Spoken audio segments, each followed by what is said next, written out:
에스라서 6장 1절에서부터 12절까지입니다. 하나님은 역사의 주인이십니다.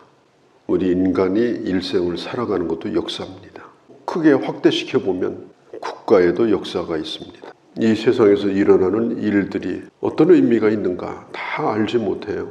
부조리한 것 같고 부조리한 것 같고, 그리고 역사가 거꾸로 돌아가는 것 같아요. 그래서 어떤 때는 참 이 세상이 왜 이런가 그 탄식을 하게 되죠. 하나님은 역사의 주관자이시다. 이 모든 일들 가운데는 하나님의 섭리가 있다. 하나님이 하시는 일이 있다. 저는 남북통일도 마찬가지라고 생각합니다. 우리가 국가를 위해서 기도하는 걸 언제나 잊어서는 안 됩니다. 나라를 위해서 기도하는 사람들이 돼야 돼요.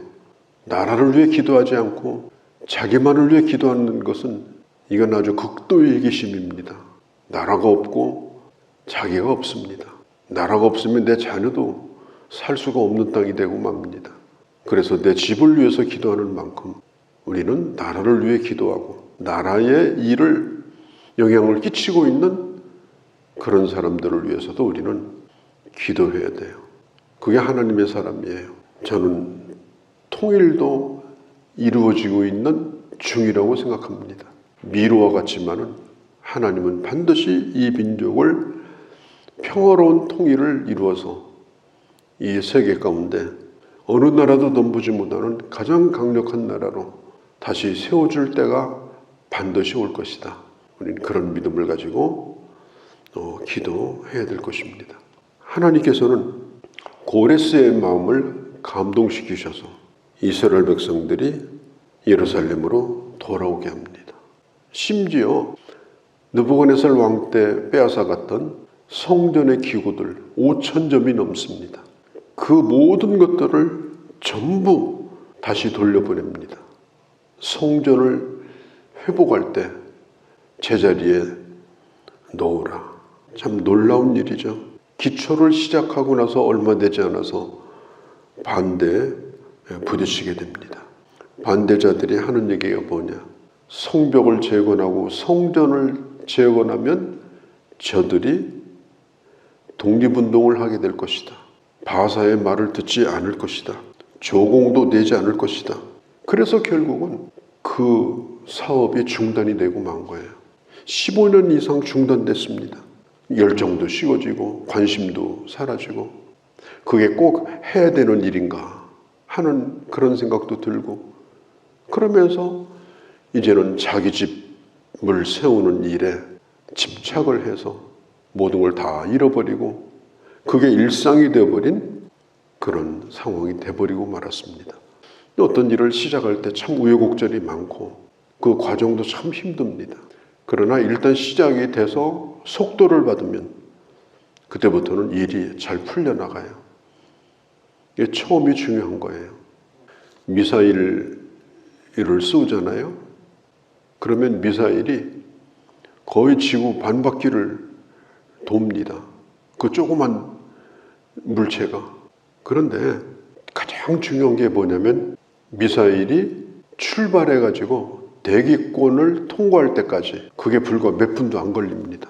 그 몇 분 동안이 제일 힘이 많이 든다고 그래요. 연료의 대부분을 그때다 써버려요.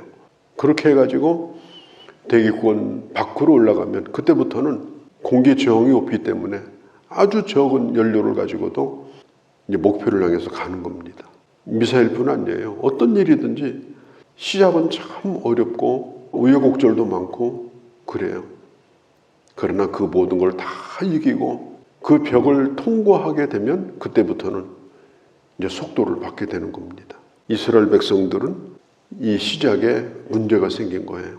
저항이 일어났습니다. 이 저항을 이겨야 되는데 이기질 못하고 그만두고 다 돌아갔어요.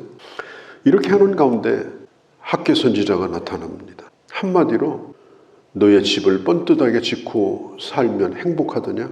하나님의 집은 지금 기초도 못 닦고 저러고 있는데 옳은 것이 아니다. 빨리 재건하라. 또 스가랴 선지자는 예루살렘의 영광, 예루살렘을 통해서 하나님이 보여주시는 비전, 그걸 펼쳐서 보여줍니다. 이 메시지를 들었던 이스라엘은 다시 힘을 내게 되어져요. 우리가 어떤 일이 힘들고 자꾸 제동이 걸리고 어려울 때 그것을 돌파하는 방법이 뭐냐? 하나님의 말씀을 통해서 힘을 얻는 겁니다. 그러면 언제 그랬느냐 싶듯이 그것을 뛰어넘어갈 수가 있어요. 저는 교인들에게 가끔 그런 얘기를 들어요. 목사님, 지난주에 너무너무 힘들고 어려웠어요. 그래서 제가 그래서 어떻게 하셨나요? 예배당에 나와서 예배 몇 번 드리니까 그냥 감당이 됐어요. 그게 답입니다. 힘들고 어려울 때에 머리 싸매고 주저앉으면 땅으로 묻혀야 돼요. 그걸 이기고 고개를 하나님을 향하여 들고 주님을 예배하고 주님을 바라보고 그렇게 할 때에 나도 모르는 사이에 다시 힘을 얻게 됩니다. 그 문제가 아무것도 아닌 문제가 되어버립니다. 넉넉히 감당합니다. 그래서 그냥 지나가 버리는 거예요. 감기 지나가듯이. 그런 일들이 계속됩니다. 사는 가운데 문제가 얼마나 많아요. 그럴 때 주님을 바라보며 주님을 예배하며 그걸 다 감당하고 이겨내면서 우리가 여기까지 온 것이고 앞으로 살아갈 날도 마찬가지입니다. 잊어서는 안 되는 게 뭐냐? 하나님의 말씀을 들으라. 주님을 예배하라. 그렇게 하게 되면 다시 힘을 허락하여 주십니다. 그때 당시에 이 바사에서 파견한 총독이 있는데 다뜨네라고 하는 사람이 있습니다. 이 사람이 당황을 해요. 그만두라고 한 성전 재건을 다시 하고 있는 거예요. 하는 척 하는 것이 아니라 열심을 내서 하는 거예요. 그리고 처음 시작할 때하고 똑같아요. 날마다 하나님을 예배해요. 아침 저녁으로. 이게 다시 시작된 거예요. 어떻게 시작됐느냐? 더 열심히 시작됐어요. 이 다뜨네가 와서 물어요. 이게 뭐 하는 거냐? 왕이 하지 말라고 하면 하지 말아야지. 안 하던 일을 왜 또 시작하냐? 도대체 누가 주동자냐? 사람들은 말합니다. 우리가 다 주동자다. 그러면 이 일을 왜 해야 되는 거냐? 고레스 왕의 마음을 하나님이 감동시키셔서 하나님이 하라고 해서 하는 일이다. 그 말씀은 아직도 유효하다. 그리고 선지자를 통해서 하나님의 말씀을 주셨다. 그러면서 어떤 얘기를 하는가 하면 성전이 다 허물어지고 유다가 망한 것은 백성들의 죄 때문에 망한 것인데 이제 하나님이 우리를 회복시키려고 성전을 재건하게 하신다. 그래서 이 다뜨네가 그때 당시 메대의 왕인 다리오에게, 다리우스라고 부르는데요. 유명한 왕입니다. 다리오에게 공문을 보내요. 왕이요. 고레스 왕이 정말 그런 명령을 내렸는지 그렇게 도와주겠다고 했는지 좀 근거를 찾아봐 주세요. 그래서 이 다리오 왕이 그래서 결국은 고레스 왕이 내린 명령의 문서를 발견해요. 거기 보니까 유대인들이 하던 얘기하고 똑같아요. 이게 없는 얘기가 아니라 이미 왕이 명령이 내려진 겁니다. 그렇다고 보면은 이것은 아직도 유효한 것입니다. 그래서 이 다리오 왕이 다시 또 명령을 내립니다. 과거에 이스라엘 백성들이 드리던 제사도 더 드리게 하고 아주 튼튼하게 성전 건물, 과거의 솔로몬의 성전보다도 더 크게 지어라. 여기 보면 지수가 나와 있어요. 그게 뭐냐면은 더 크게 지으라는 거예요. 더 튼튼하게. 이 다리오 왕이 얼마나 성전을 짓는데 관심을 가졌는지 본문에 잘 나와 있습니다. 그러면서 6절 그리고 그들이 예배를 드릴 때 필요한 건 다 대줘라. 제물까지 대줘라. 메대의 왕인 다리오가 이 이스라엘 사람들이 아침 저녁으로 예배 드린다는 것도 알고 있었어요. 그래서 그 예배에 필요한 제물까지 전부 다 주라. 예배를 안 드리면 왕이 그런 얘기 하겠어요? 기도를 안 하면 여기 보니까 10절에 내 자식을 위해서도 기도해달라고 부탁해라. 그러니까 왕이 벌써 다 알고 있어요. 이 유다 백성들이 성전을 그냥 건물 짓는 게 아니고 건물을 지으면서 예배드리고 건물을 지으면서 기도하고 그래서 그걸 딱하게 생각하는 거예요. 재물은 어디서 나는 거냐. 그래서 재물도 대주고 또 필요한 모든 것들을 다 공급해줘라. 만일 이것을 막는 사람이 있다면 그 집을 허물어 버릴 거다. 이걸 막는 사람이 있다면 그 집을 허물고 그 집 이 대들보에다가 그들을 다 매달아 놓을 거다. 누구라도 어떤 누구라도 이 성전 재건하는 것을 막는 자는 살려두지 않겠다. 바사에 있는 식민지가 바사, 메대 이 식민지가 어마어마합니다. 그 당시. 그 모든 나라에 다 이 공문을 보내요. 처음에는 뭐 사마리아 뭐 이런 사람들이 반대했어요. 이제는 얼씬도 못합니다. 어떤 나라도 이스라엘 나라가 성전을 짓는데 반대를 못합니다. 그러면서 마지막으로 신속히 행하라. 옛날에 바사의 고레스 왕이 내린 명령보다도 훨씬 더 강력하게 안전을 보장해 줍니다. 필요한 걸 다 전폭적으로 그렇게 공급을 해 줍니다.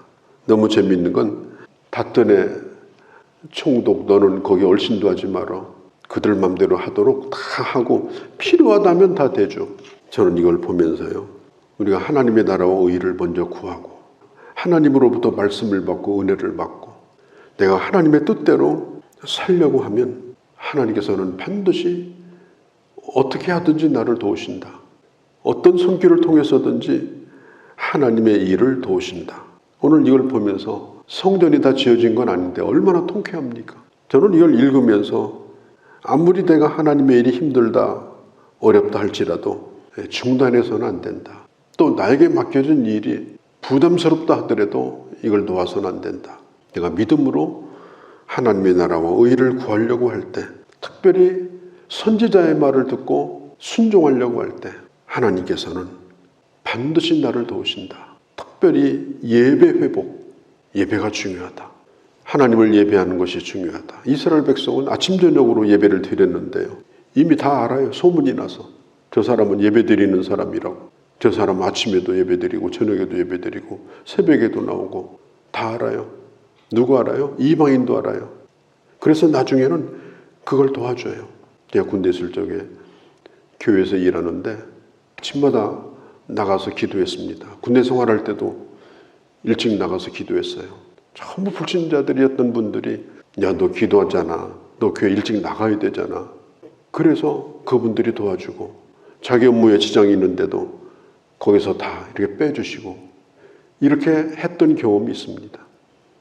내가 당당하게 내게 맡겨진 일에 대하여 그걸 하고자 할 때 안 믿는 사람도 저건 저 친구가 해야 되는 일이구나. 오히려 깨워주고 도와주고 그렇게 인정받기까지 하는 과정이 굉장히 힘들지만 그렇게 하게 되면 내가 가장 힘들 때도 편을 들어주고 그걸 다 덮어주고 이렇게 하더라고요.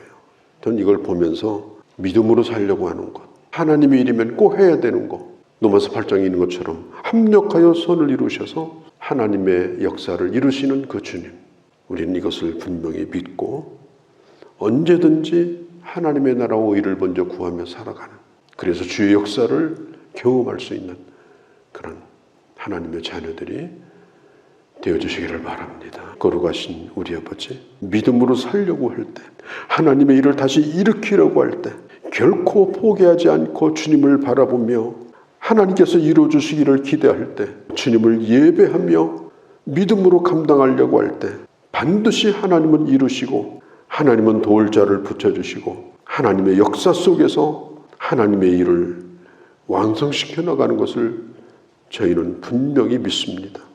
세상이 어떠하다 할지라도 변함없이 주를 사랑하며 예배하며 주의 역사를 이루어가는 저희들의 남은 생애가 되게 하여 주시옵소서. 우리 주 예수님의 이름으로 기도하옵나이다. 아멘.